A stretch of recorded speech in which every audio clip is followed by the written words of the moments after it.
Test, test, test.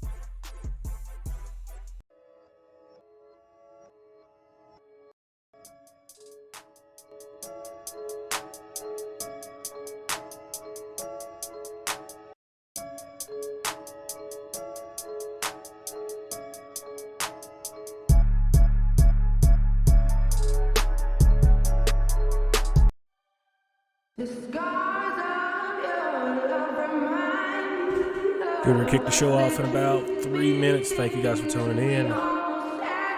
Real talk. Let's get to it.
One minute until we start this conversation. Thank you guys for tuning in. I am Eddie Wright, and welcome to Grill Talk.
I know this isn't the typical Facebook portal everybody is used to in Facebook Live, but me, I'm more of an interactive person, and I want to do it this way. YouTube is where I do all of my content and invite all of my people to join, so this is where we're going to keep the party coming in. So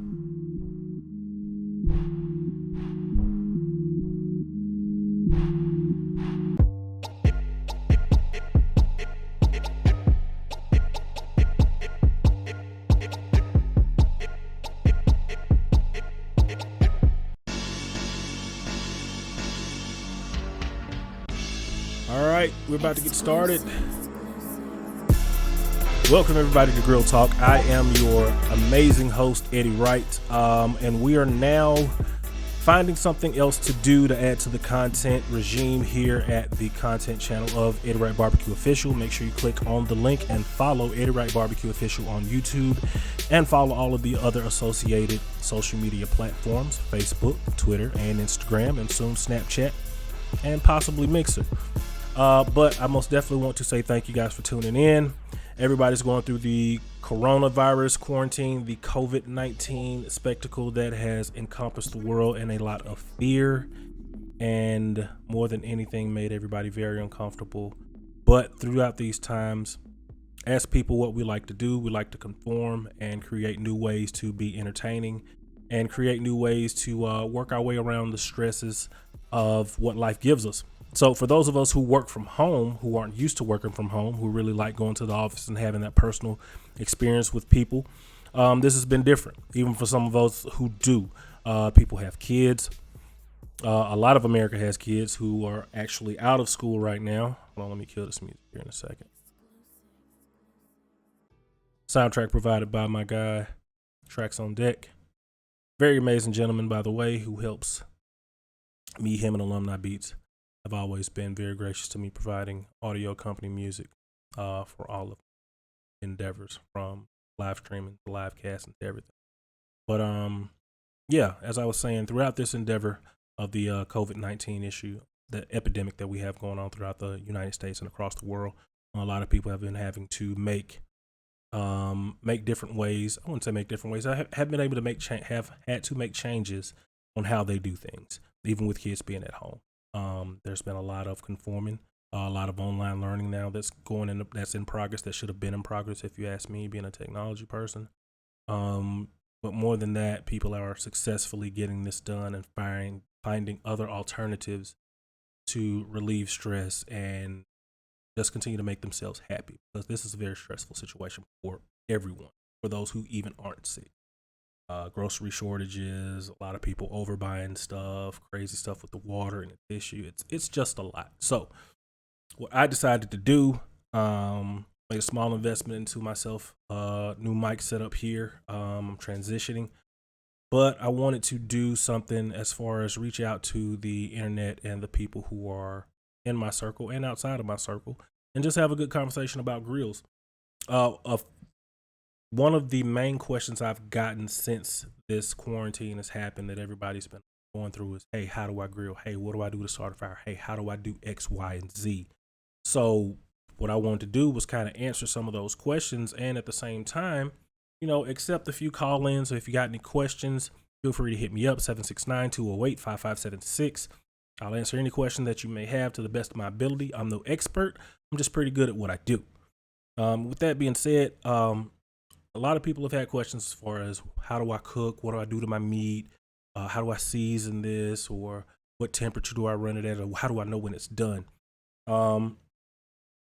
There's a lot of different answers to all of these questions, but we'll kind of go through some of the basics. And we'll talk about not all the proteins, but we'll talk about a few, and we'll leave room for questions and extra conversation as time passes on. Again, make sure you follow all the social media pages: Facebook, YouTube, Twitter, and Instagram. They are all on the screen. Eddie Wright Barbecue. YouTube is Eddie Wright BBQ Official. Make sure you support. Every click, like, and share helps a great cause. It's helping me go towards getting monetized, which I'm working on feverishly. We are quite a ways away, but we know this is a marathon and not a race. So one of the first questions I would like to answer, as far as everything that I've had, all the questions I've had, was, how do I prepare?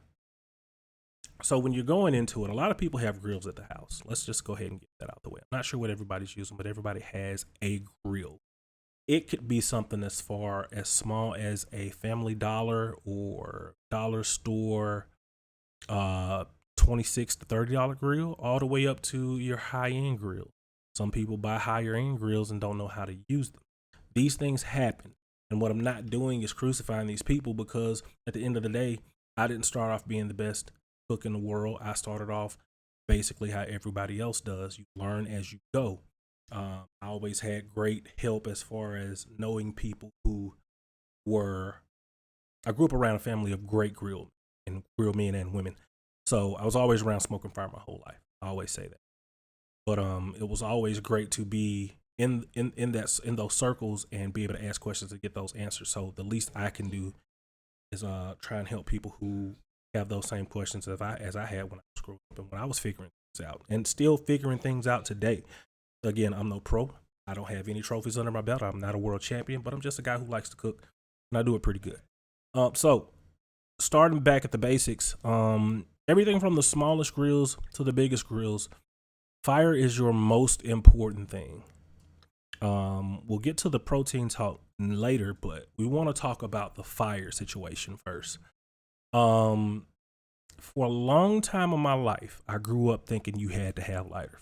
You need lighter fluid. You need a lot of lighter fluid. You don't have a lot of lighter fluid, it's not gonna cook right. It's not gonna flame up like it's supposed to be. Let me tell you something. Lighter fluid was the biggest lie ever sold in continental United States, besides a few others. It's one of the top five in my opinion. You do not need lighter fluid to start a very good and efficient fire for when you get ready to grill. You can get I've seen one as little as $8 up until about the mid-20s. You can get what's called a charcoal chimney. You can buy this from possibly a dollar store, or you can get it from Lowe's, Home Depot, or even on Amazon or some of your sporting goods stores. You can buy you a charcoal chimney, and what this chimney does, you pour a nice batch of charcoal into it. You ball up a couple of pieces of paper. For those of us who are who've been around these before, you take a little lighter wax cube, you stick it under there, or something else, and you light it, and it lights the coals usually in about a minute to two, and it gets those coals super hot inside of that chimney. This is more efficient, in my opinion, than just spreading the coals out over the grill grate on the lowest level and just soaking it up in lighter fluid. Here's why. Lighter fluid, as good as it has been to some of us throughout our years, is not always a great thing because some people overuse it.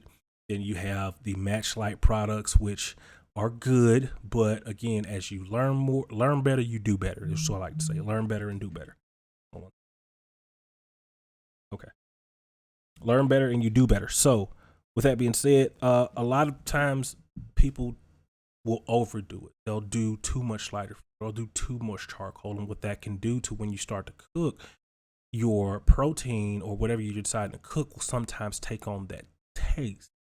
And that's what you don't want to have. Say you're having a family gathering, you went out and you bought a nice amount of chicken, some pork chops, some small affordable things, but yet you wonder why everybody's not eating. Sometimes I've seen situations whereas people won't eat because you can actually smell either lighter fluid or the smell of the coals themselves, because people have either not let the fire go on long enough, or they use too much lighter fluid and not allowed all of it to burn off. There is a such thing as too much lighter fluid. So that's why I recommend using a chimney. There's no lighter fluid involved. The coals get a lot hotter, a lot faster, and it allows you to get started cooking a lot faster throughout in that process as well, in my opinion. Welcome to form your own if you'd like. And then at the same time, you want to take this information and just kind of, pitch it off of somebody and see what they say. Let me respond to a few things on Facebook.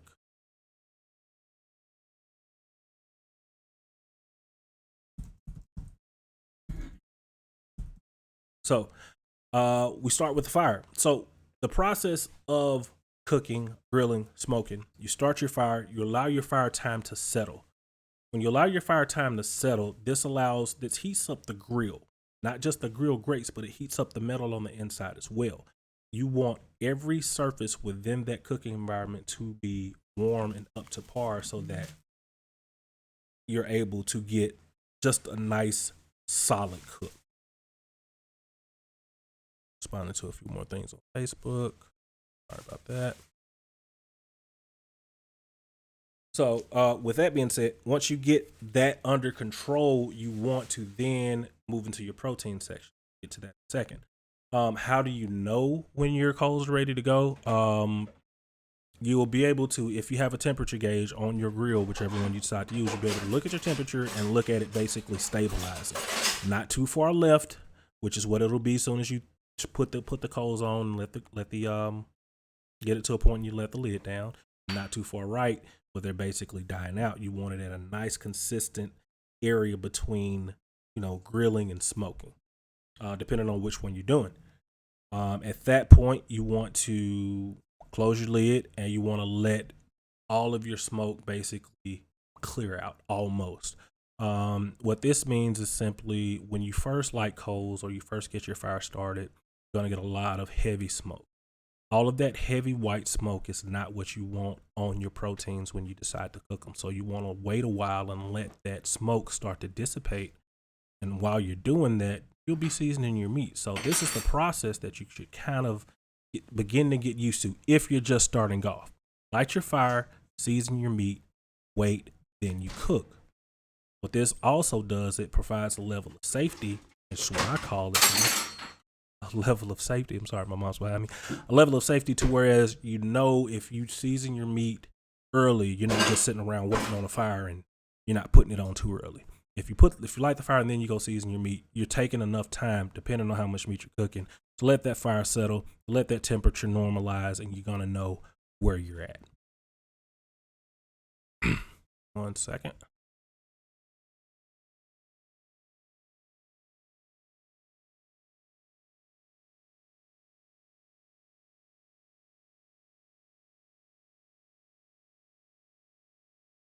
Okay. So then season your meat. So in the meat seasoning department, there are a lot of things you can use. One of my favorite things to do is to go to one of my favorite grill stores, Grills of Mississippi. Make sure you give those guys a holler at Grills of MS. And I like to go and see and just experiment with a lot of the different rubs and sauces that they have. Now, the thing is, just because these are store-bought things does not mean you can't create your own at home. I encourage the at-home cook, grill man, or grill woman to experiment with the spices that you already have in-house. You don't have to go out and spend extra money on a lot of already mixed spices that you don't know a lot about. Salt, pepper, seasoned salt, garlic salt, onion powder, paprika. Those are basically your main items that you would use to generally season almost every kind of protein. Specifically chicken or pork and sometimes beef. Beef is mostly a salt and pepper thing. That's what I've gotten into mostly with beef. It's just salt and pepper, and that's really all it takes. A good fire and time. But you can mix your own rub at home and get a great result. The most important thing when doing all of this are the 3 T's. I like to call them temperature, time, and technique. As long as you exercise the 3 T's when doing grilling or smoking, you'll have one of the best products that you can put out. And over time, if you consistently continue to do that, you'll have better product. It's not about having the best thing the first time around, but it is about making sure that you cook your protein to the proper temperature. It's my mom behind me. So, season your meat. A variety of different ways. We covered that. Also, you want to look at, for those who are just starting off to grill, you want to look at possibly investing in a thermometer temperature. What a thermometer is going to do is basically help you understand what temperatures you need to be at. Well, you won't have to guesswork the temperatures as far as when the proteins are done. Chicken's usually 165, pork's usually 165, 185. Beef, depending on which one you're cooking, can vary no less than 125. So if you're a novice and you're going into this, you want to most definitely have a temperature telling device to help you basically know, okay, if I poke it, it's 165, that means it's done. A lot of people don't like to identify with that. That's just one way.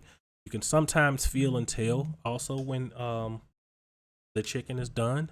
When proteins are done just by simply looking at them. Black grill marks are not always a sign of doneness.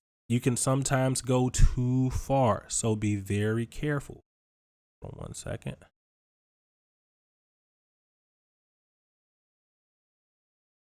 Do a text. Okay.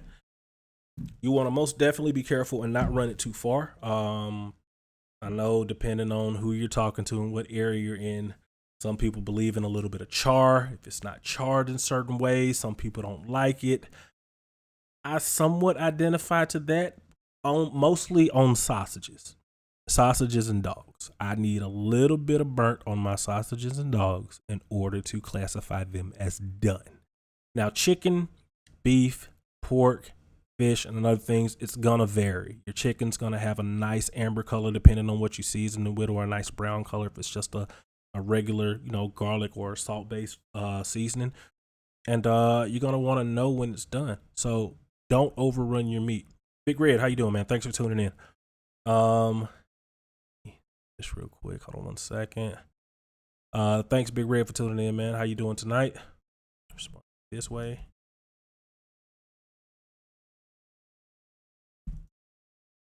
Oh, there we go. And yeah, you want to be not exact, but you don't want to run your food too far. You don't want to underrun it, and you don't want to overrun it. You want to find that middle zone, and that middle zone is always going to be the temperature numbers. So if you don't know those temperature numbers, you can look for them online. It's everywhere on Google. You can print out a sheet. And again, these are things that you can do to better educate yourself on cooking your proteins. I'm doing good, Big Red, man. Glad you're tuning in, man. If you have any questions, feel free to call in or feel free to drop them in the inbox. I'm paying attention and I can answer them if you have any. If not, just continue to tune in. And another thing, as far as the cooking of the protein, it's a lot of different styles, but we'll stick to the novice level of it. Just cook it till it's done, pull it off. You can foil it and put it in the oven, or if you got guests waiting, sometimes you can just throw it out there and they'll be savages and eat it while it's piping hot. I'm not a piping hot food type of person because my teeth just don't like it, but some people are.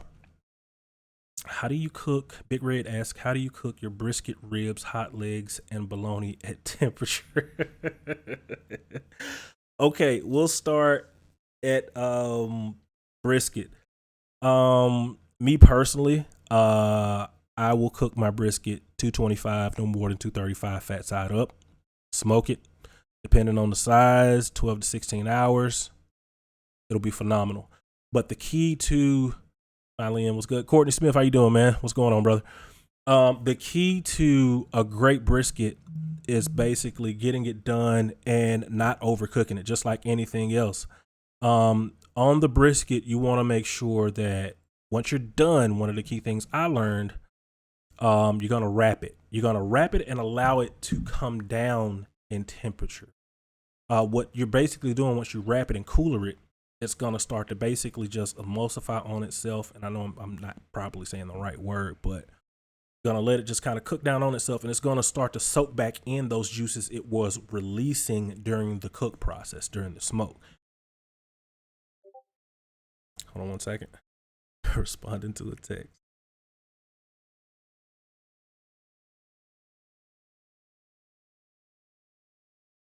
So, yeah, you're going to let it come down before cutting. Now, when you cooler it, it's still going to be a little warm for quite a few hours. So you can put it in the oven and still get that same effect of allowing it to reabsorb those juices and then cut. Ribs, I'm more of a smoking process type of guy. On the smoke, I utilize usually a 2-2-1 method. Some people do the 3-2-1 method. It just depends on who you are and how you're cooking. Interior temp, I would run ribs between 208 and 211 temperature wise. That's where it's going to kind of fall off the bone and not be too mushy. And that's what I like. I know a lot of people like to overcook ribs to where it just disintegrates off the bone and dehydrates. I've learned that that's not, and I'm speaking from my area of wanting to improve my competition style cooking. So I know that fall off the bone good is not always what we want to go for, but consumer wise, I know that's what they want. So I can do both. Hot links and bologna, you know how those go, man. Hot links, get a nice little char on them, make sure they're good, puffed up, breaking that skin. That's when you know your hot links are going to be good to go. And your bologna, you're going to make sure you cut it down the side to make sure it doesn't blow up or flip up on you in the middle like that. And, you know, those are self-explanatory. You know how that goes. Courtney says, yes, sir, that brisket, you have a window where it's cooked perfect. And yeah, you have a very tight window on brisket to where it is overcooked or not cooked far enough. So you have to be very careful. During the process of smoking a brisket or cooking a brisket, you want to make sure you probe it, which means take a toothpick or take a skewer and just probe it and see how it feels. When it starts to go in and out without a lot of resistance, that's when you're at the zone where you need to go ahead and pull or think about pulling. Do you boil your hot links before we smoke them? No. When I smoke sausages or cook sausages, it's just direct heat. If it's on a grill, it's pure heat at one point in time, and under smoke, it's just low and slow, man. And it'll take a while, but it's nothing like a great smoked link. It's nothing like a great grilled link as well, but it's nothing like a great smoked link when it's done the right way. No pun intended. Again, hey guys, if you got any questions, feel free to call in, man. I got a microphone here. I can hear you. The people online will be able to hear you. It'll be a great conversation. But let me get back to the topic at hand today. We'll take more questions at the end. We went over fire. We went over the cook, the actual process of how to cook and the temperature you're supposed to cook at. And lastly, I want to talk about when do you pull your... I'm going to get to you, Courtney. Shouts out to my guy DJ Finesse with the We Want Brisket chants. I appreciate it, champ. We will Brisket Sunday is going down, and we will have Brisket Sunday. Thank you, sir. I know you are very much looking forward to that. But most definitely after the cook, after the fire, after the cook, any remaining things you would want to do with that fire is up to you. But one key thing most people overlook, they'll just usually take the food off, leave the lid open, let that call it a night. One thing I like to do, depending on what's been done, some people will scrape the grill the same night up while it's hot. Some people don't. It's up to your preference. But I would wait until the next day or the next cook and then brush the grill down, because it basically keeps those grates nice, oiled, and seasoned to where they don't dry out and they still have a little bit of greatness left in from the previous cook. So to all my novice cooks out there, I know some of you guys may not be watching, or some guys may tune in. Feel free to leave a comment in the box on the live stream if you watch after this. If you have any questions on what you need to do or you need some directions, feel free to give me a call, 769-208-5576, and I will guide you as best as I can. If I can't get to you, make sure you go out and you see the guys at Grills of Mississippi, Highway 51. Very good team of guys. Tracy, Jonathan, their entire staff, great guys, full of tons of information, way more than what I'm full of. But this was more of a medium that I wanted to present to allow everybody to basically ask questions and just have a conversation about smoke, fire, and cooking great food, man. From cookouts to small gatherings, the grill is where great conversations are had, great relationships are made, and sometimes great beefs are settled. Let's go to the comment section. Big Red says, I boil my hot links and smoke them so they're not tough. I don't think I've ever had a tough hot link, Big Red. Boiling one, I'm not really sure about that. Why would you? And this is just me asking because I've never done that technique. Can you please inform me on the benefit of, well, you basically said it. You boil the hot link and smoke them so they're not tough. I just never had a tough hot link. That's just me. That's new to me. Hold on 1 second. Get my chat box together. And it is not together.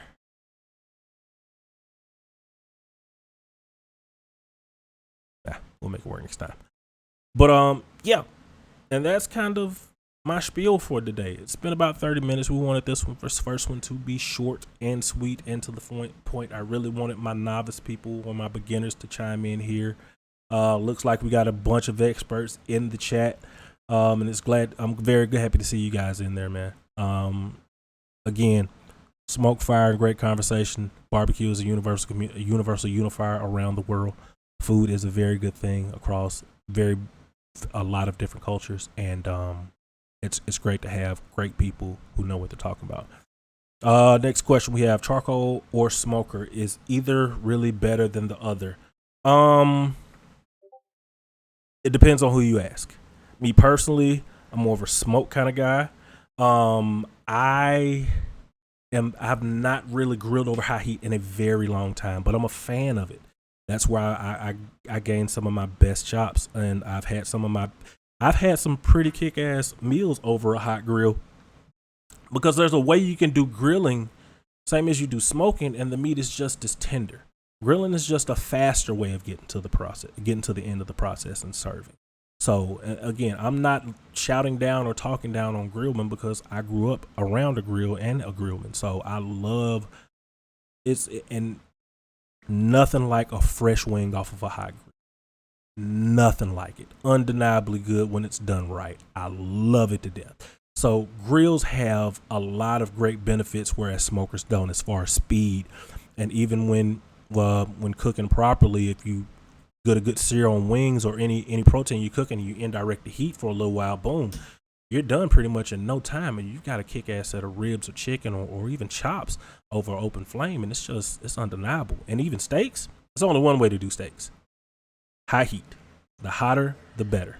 I'm a reverse sear kind of guy, but I'm working on mastering my technique on doing them over a very hot grill, because there's nothing like that hot sear to lock in that flavor and get that temperature to the right medium. I'm a medium kind of guy. I'm not a medium well. I'm a medium, maybe a medium rare kind of guy.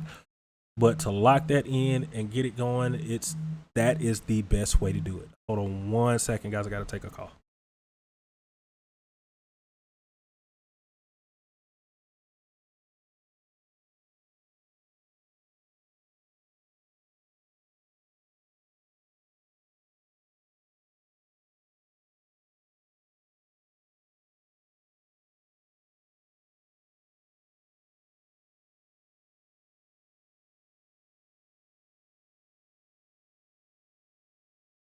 Okay, so yeah. Big Red asks, how's the truck doing? Honestly, Big Red, I think I either need some lifters, or I've got an exhaust leak, or I need rockers and lifters. There is a very terrible rattle coming from the truck on cold start. It still has great horsepower and great pull, but it has a very bad tick that I cannot stand, and it has scared the living hell out of me. And it's mainly because it's an older truck, it's 07, almost 250,000 miles on it. It's had its day. Original motor, original trans. So yeah, I imagine once I put that weight on it, it would do something different. So yeah, I'm in need of either lifters, rockers, or both, and possibly even an exhaust leak. I got to get it to the shop soon, because I'm sick of hearing that tick. I love when my motor runs like a sewing machine. That 5.3 Chevy is a very good motor. It could stand a refreshing, but I don't know any refresh guys that are going to give me a good refresh at an affordable rate, and I'm not asking for one at an affordable rate, because I know what it's like, man. That's motor work. You want it done, you want it done right the first time. What kind of wood do I use? Currently, Big Red, I am on a pellet grill, and I use a lot of different woods. On chickens, I'll use a lot of citrus woods. Your poultry responds very well to your oranges, your cherries, your sugar maple, and sometimes a little bit of pecan. I'll usually do a blend of two citruses and a hardwood. So I do like a oak and a cherry and an orange when I do poultries. And when doing beef and ribs, I'll usually do pecan and oak, or sometimes I get a little crazy. I throw in some Jack Daniel pellets, but it's real nice. On my vertical gas smoker, because I also have a Smoke Hollow 44 vertical, I use pretty much the same thing. They're smaller blocks, but I'll use oak. Love a good oak on that vertical smoker. And also sometimes citrus, depending on when I'm cooking chicken, and sometimes how I feel. Experiment wood is always a very good thing to do with your cooks. Even on the grill, you can throw a small chunk of wood on your grill, and it'll sometimes uplift your flavor depending on how you're doing it. Next one, I love the smoke nothing but wood. Courtney, you're 100% wood kind of guy, man. That's amazing. I'll tell a quick story. Last year, I competed in my first barbecue competition. It was the Chris Myers Invitational. Amazing barbecue competition, great camaraderie, great guys. Met a bunch of guys. But long story short, I was in the brisket category, and I really felt like I was going to bring that one home. But there was a guy next to me, 2 tents down from me, a gentleman by the name of Matt Wan. I call him Brett Favre because he looks like Brett Favre to me. This man had an offset. Can't remember the brand, but he had an offset smoker, and all he ran was post oak in it all night long. When that brisket, by midnight, I was terrified. And I've never said this to him personally, but I was terrified because that brisket by midnight looked amazing. There's just something that fresh wood does to meat when cooking it that cannot be reproduced with pellets. It is damn near impossible, and it is very hard to beat. So yes, at some point I will get a rig that does pure wood because I really want a wood fired element in my arsenal, Courtney. I really do.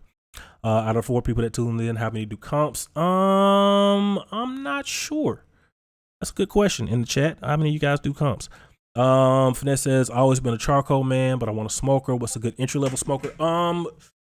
It depends on which way you want to go. In my opinion, OG, I would put you on a pellet because it'll be a little bit easier to manage and it'll be a good starter.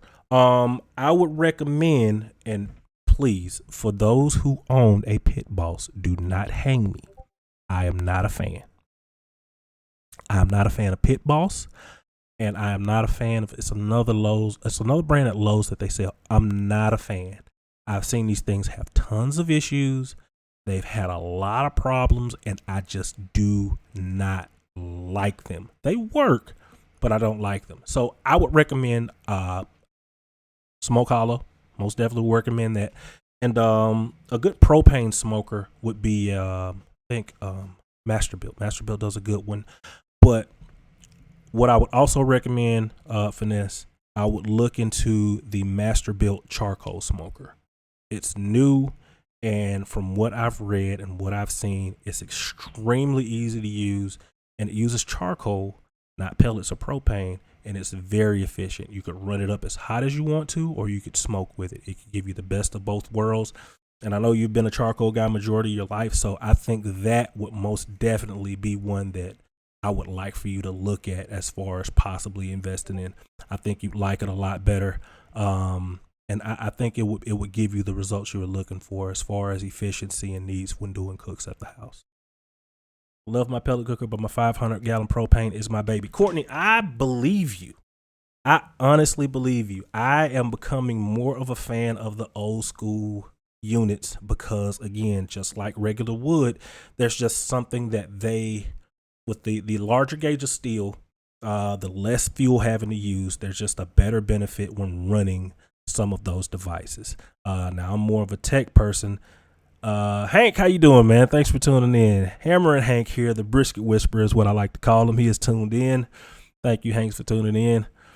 But yeah, Courtney, it's something about those heavy metal, those propane tanks, man. They're very good. When they're built right, they're very good. I haven't seen very many that I like design wise because I'm just a design freak. I like for it to look a certain type of way. But yeah, I agree. And you're welcome, Finesse. Thanks for tuning in, man. I appreciate it. I appreciate the shares and likes on Facebook as well. Thank you guys for tuning in, man. This has been a very good, entertaining first episode. Grill Talk. If you guys got any questions, again, fire away. I'm paying attention in the chat. If you're going to talk about it, feel free to call in 769-208-5576. We'll put you on. Everybody on the internet will be able to hear you. We can have a conversation. We could chop it up as far as you guys want to go. And yeah, that's kind of what we're doing. How's everybody hanging in this quarantine? For those who are watching online, how are you doing in the quarantine? How are you making it through? What are you doing to pass the time by? And what are you cooking? Have you fired up the grill? Have you not fired up the grill? Are you preparing to fire up the grill this weekend? What's on the menu? Throw it in the chat box. I'd like to talk about it. I'd like to see how you guys feel. If you guys can, invite some novices in here. If you got some people who don't know how to cook or who have any questions on cooking, hey, invite them in. Bring them into the room. Let's talk about it. This is what we do. Each one teach one. Knowledge is universal, and the experience of having, cooking, and serving good food is one that's unlike any other, in my opinion. Courtney says Team Pit Boss. Again, I'm not a fan. This is not me saying anything terrible about Pit Bosses. I am not a fan.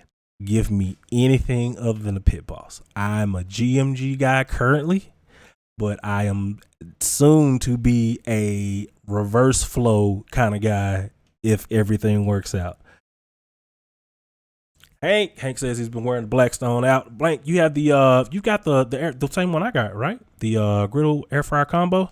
Man, that thing is amazing. For those of you guys who don't have one and you haven't experienced the element of griddling, hey, I will tell you, start off small to see if you like it, but it is nothing like food off of a great seasoned griddled. I am the owner of the new Blackstone air fryer griddle combo, 36-inch cooking surface on top, 2 air fryers at the bottom, and a warming basket air fryer. And I don't think Blackstone intended for it to be used for commercial use or concession use, but I have it on the back of the trailer, and I've been doing private caterings. And let me tell you something, that thing is amazing. It goes, and it does not stop. The only thing it's going to run out of is propane. That's it. You wish you had the basic 36? Why, Hank? I've never had the basic 36. My introduction into grilling, I went directly to the most expensive thing they made. The most expensive thing they made.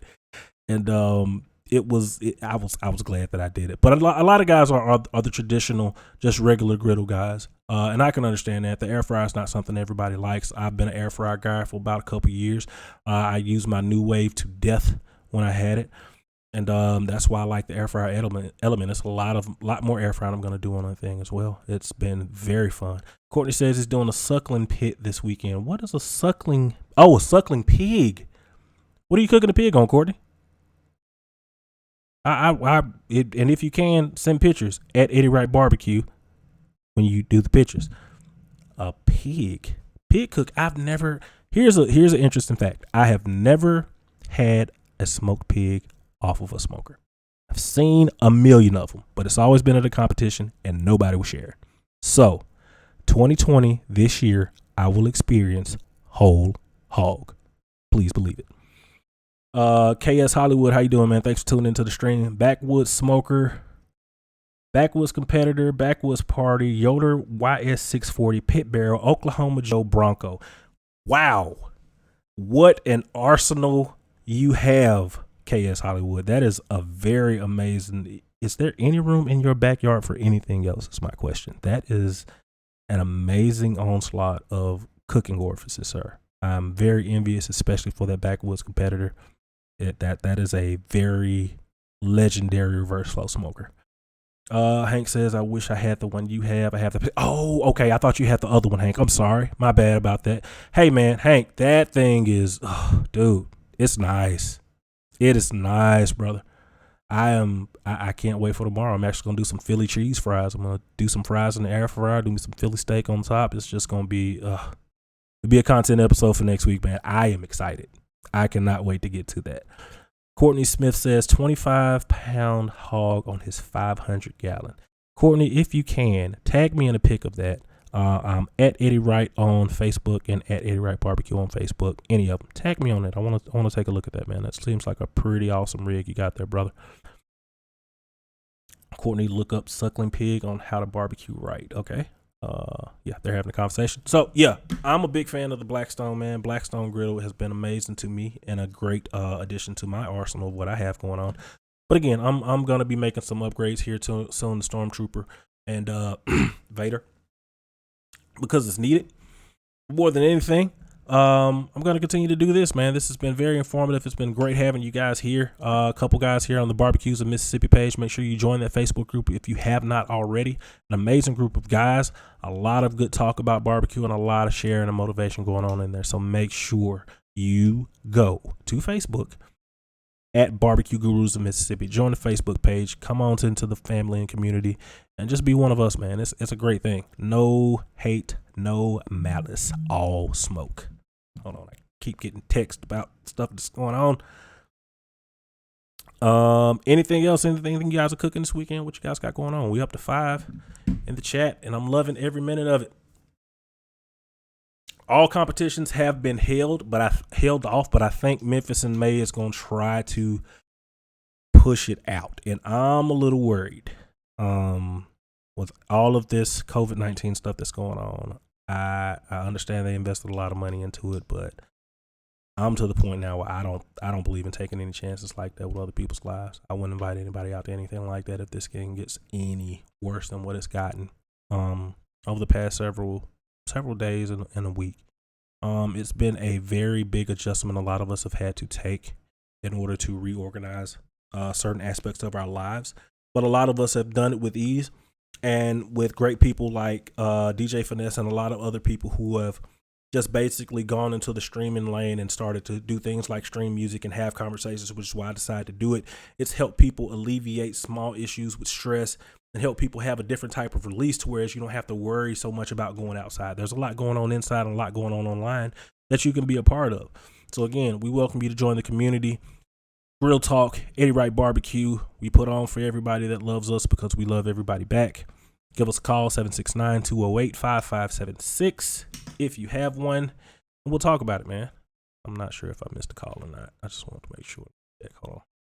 Checking some Facebook things.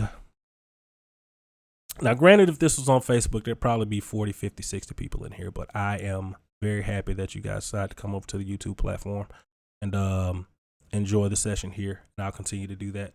Hank, I'm cooking wings on the Weber with a Vortex Saturday. I've heard so much about your Vortex wings, Hank. I'm going to need you to do me a favor. The next time, which will be Saturday, that you do some Vortex wings, I'm going to need you to take 2 or 3, take them and put them in an aluminum foil container, or just make a little aluminum foil bubble and just cover them up and just put them in the fridge. And when I see you next week sometimes, or when you come down to Grills and we meet in the middle somewhere, bring them with you because I really want to try these. I don't own a Vortex. I don't own a Weber yet.